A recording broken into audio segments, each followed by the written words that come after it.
The Justice League and Justice League Dark make their grand return as Joshua Williamson, Ram V, Robson Roja, and Marco Takara reveal the heroes of the new generation and the threats they face, be it from the Legion of Doom or from an ancient sinister magic that threatens all mankind.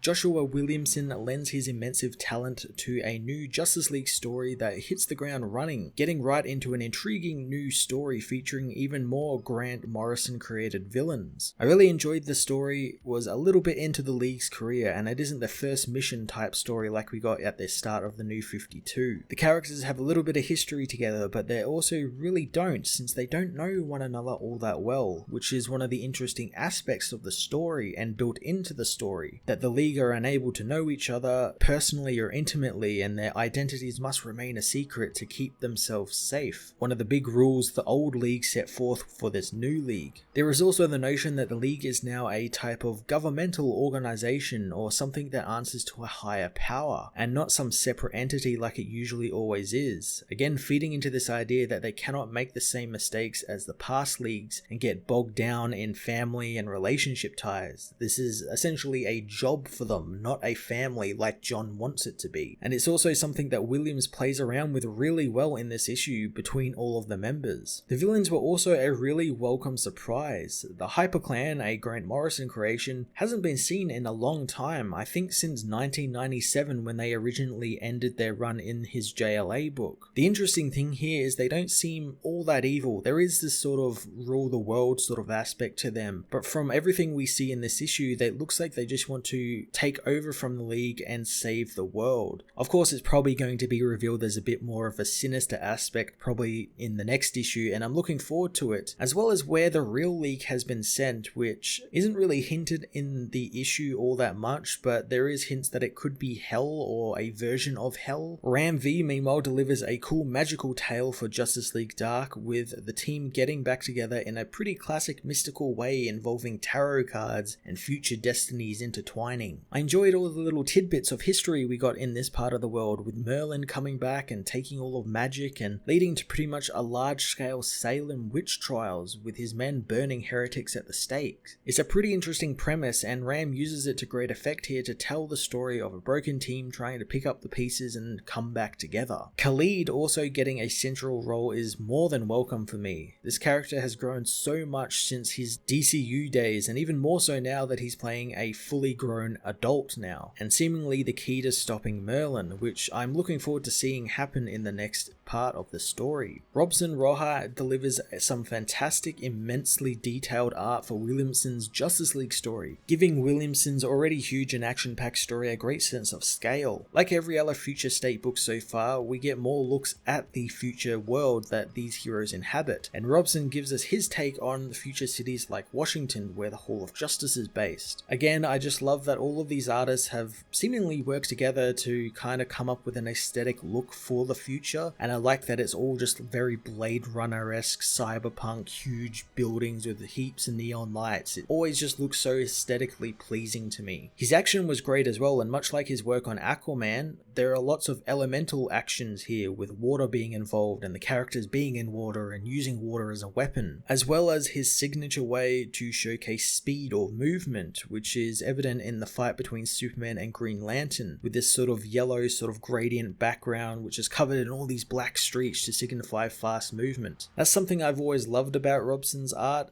and art in general when they do that, because it's really a simple way to show speed and movement in a comic. Marco Takara meanwhile offers up some great dark and foreboding art in Justice League Dark, something the man knows really well and works really well in, mainly because he's done Batman books for DC. One thing I really liked was how everyone else was getting new costumes and designs through Future State. The Dark team really stayed the same, with only very minor changes sort of updating what they already wear, like Zatanna getting a hood and Constantine having a dashing scar across his eye. It all folds into the age-old saying that if it ain't broke, don't fix it. That being said, the one real new design, which isn't really a new design, more just a character update, was that of the older Dr. Fate, who looked really fantastic here, and thanks to colorist Marcelo Maiotti Paolo, he stands out as a bright yellow and blue beacon of hope, which is fitting since really that's his role in the story, to be a fresh new beacon of hope for a dark world. Future State Justice League issue 1 was another home run for Future State, offering up an interesting and action-packed set of stories for a new Justice League and an old Justice League Dark. I thoroughly enjoyed how unique and different the new Justice League is from previous incarnations, and how they are trying to learn from the past league's mistakes, even if it might not work out all too well for them. The villains used were quite surprising but welcome as well, considering they are barely used, so I'm looking forward to Joshua Williamson adding something new to their characters, while I'm also looking forward to Ram V delivering another excellent dark magical take with Zatanna, Etrigan, and the entire Justice League Dark. I'm going to give this issue a 9.5 out of 10.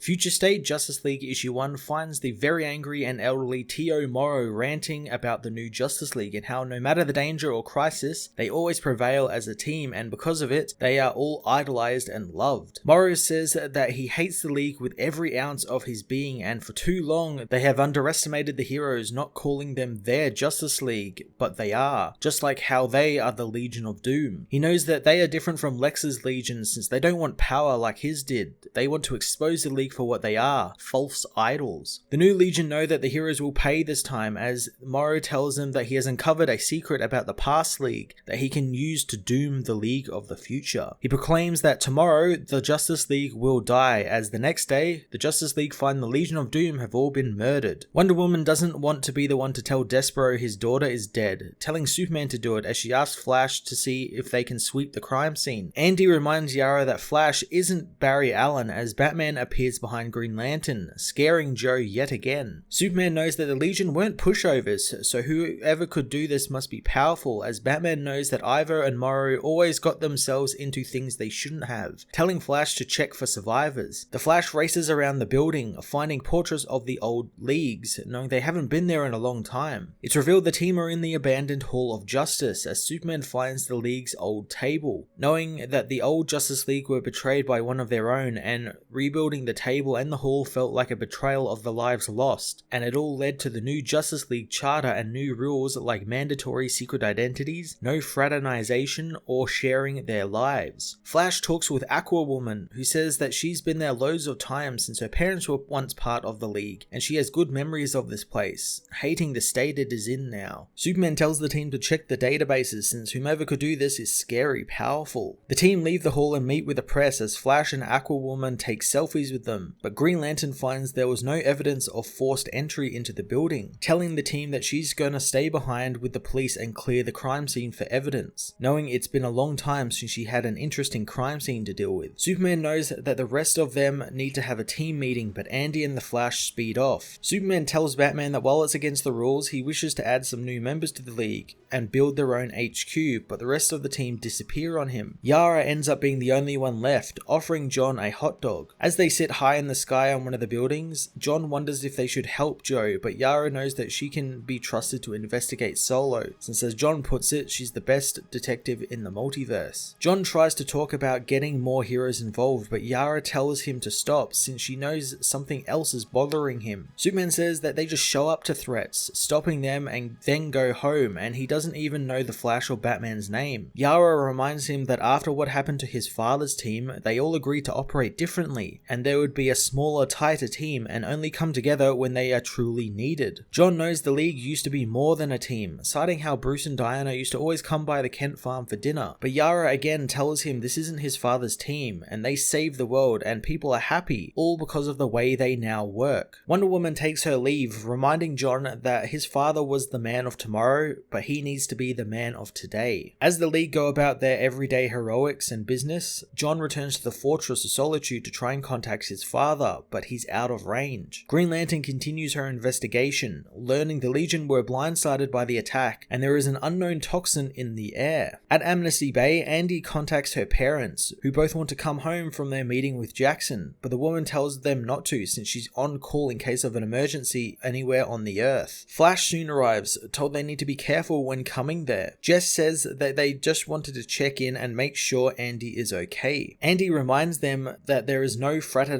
fraternization between members and Jess knows that that was a rule made by the old league and they should be done with that rule. Andy reminds her that it's to protect them all, and as they try and enjoy their dinner, Flash hears a noise outside, racing to investigate. Jess finds Superman and Wonder Woman are there, telling the hero that they need to talk. Back in the hall, Joe finds the powers that were used to kill the Legion were all the same and are familiar to her. She puts out a league alert, knowing who killed the Legion as Superman arrives at the hall, using Joe's real name. Flash doesn't understand since Superman is there with them, but it's too late as Wonder Woman blasts the Flash with a weapon, obliterating the hero as Aquawoman attacks Superman, slicing him across the face. Superman's face ends up scarred, revealing that he's not actually Superman. Wonder Woman blasts Andy, obliterating her as well as the fake Superman and Wonder Woman leave, telling someone the new Flash and Aquawoman are taken care of. Green Lantern meanwhile can't reach the rest of the League, knowing that it was Superman who killed the Legion. She uses her ring to scan Superman and the ring confirms that it's definitely Jonathan Kent, who tells her to trust her ring since he is Superman. But Joe knows that if that's the case, then she's Hal Jordan. Green Lantern attacks the hero, but is blasted by the same weapon that hit the League, as the real Superman, Wonder Woman, and Batman are taken down. The villainous League all reunite, hoping the League like the hell they have trapped them in, as Superman says that it's time for Phase 2. As Superman morphs into someone else,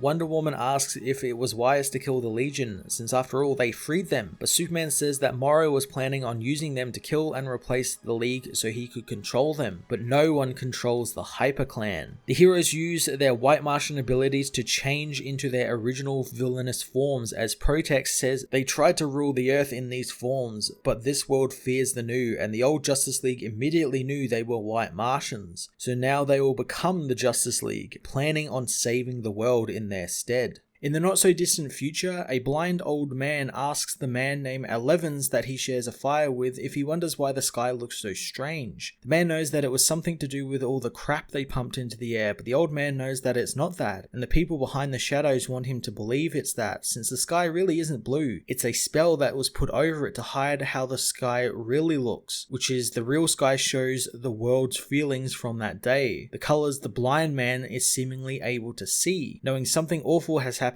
thanks to the pink aura in the air. Elsewhere, Zatanna and Detective Chimp see the same sky, as Bobo knows that it's as bad as when Merlin returned and veiled the world in a glamour spell and the Justice League Dark fell, but now it is so much worse. The duo head through a fresh graveyard where Bobo says that they need to fight back before things get worse. Zatanna finds the Chimp to be an eternal optimist, but Merlin took all magic for his own, and even Khalid disappeared to look for a way to fix the Helm of Fate. She knows Merlin's witch hunters continue unabated and they are long past fighting, but if Bobo wants to continue, he's more than welcome to try. Bobo tells her that Merlin's witch hunters committed these murders, burning people at the stake, and he knows there were multiple hunters, and they were probably led by a knight, who burned the prisoners one at a time and made the others watch. Soon they find Zor-El, who was burned at the stake as well. Bobo wonders how he was caught, as Zatanna says that he needs to see this. Bobo refuses, but Zatanna doesn't care, since he should witness what he has wrought. Bobo relents and summons forth Etrigan, who sees Zor-El's corpse, making the demon fall silent, as Zatanna says that he was meant to prevent all of this from happening, and their friend's death is the cost of his betrayal. Etrigan says that she doesn't know the pain he feels as he finds a magical charm, knowing the hunters were probably looking for the source of this amulet. Zatanna wonders who would be so reckless to deal in magic in Merlin's realm, as the hunters are on the prowl now, and Etrigan knows of one naive person. Zatanna says that they will soon end up on a fire stake themselves, and while she doesn't know why the demon walked away and won't fight back against Merlin, the least he could do is show her where the amulet came from. The duo head to the Relics and Riches building, where Zatanna discovers